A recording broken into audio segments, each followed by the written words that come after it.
Would you like some interesting facts about St Pancras Station? You probably never knew.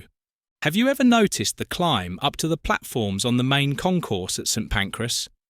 Well, you are not imagining it. The train lines are elevated 5 metres, that's 17 feet above street level. This is because during the 19th century, the Metropolitan Acts prohibited the intrusion of railways inside the old ring road formed by Euston Road to the south of the station. The Regent's Canal lies to the north of the station. Therefore, trains coming into St Pancras would have to cross over the canal on a viaduct and would not have enough space to descend to ground level before reaching the station.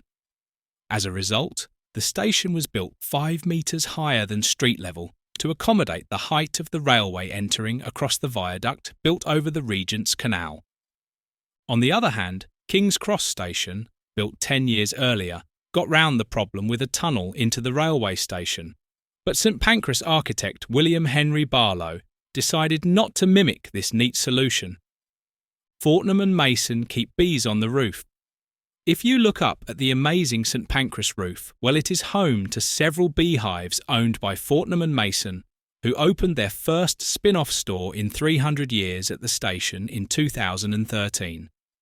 The honey is a lovely pale toffee colour with a soft consistency. Elton John provided the piano. In the spring of 2016, Elton John donated a Yamaha piano to the station following a surprise performance during morning rush hour. He played, but didn't sing, a few songs to a huge crowd of passers-by. He signed the piano, which currently sits in the arcade for the public to play, with the inscription, "Enjoy this piano, it's a gift. Love, Elton John." A Nazi bomb damaged St Pancras during World War II. Like most buildings in the capital, St Pancras Station suffered bomb damage during the Blitz.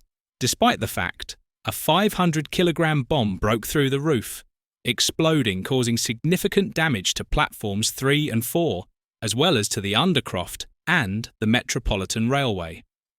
It took just 1 week of emergency repairs to get services back on track. St Pancras was nearly demolished in the 1960s. Anyone notice the statue of the rotund chap upstairs on the Grand Terrace? In the 1960s, the British Railways Board tried to do what the war couldn't, bring St Pancras Station down. The board wanted to combine it with the neighbouring King's Cross Station, a plan which would likely have involved demolishing both existing stations. Thanks to the efforts of a campaign led by John Betjeman, the man depicted on the Grand Terrace, the station is celebrating its 150th anniversary in 2018.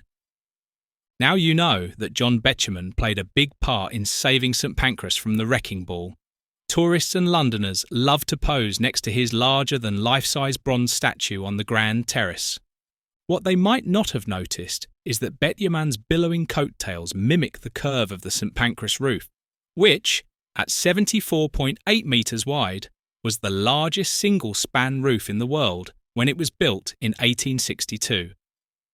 St Pancras is Eurostar's second London home. Before moving its London terminus to St Pancras International in 2007, Eurostar operated services to the continent from Waterloo International, south of the River Thames.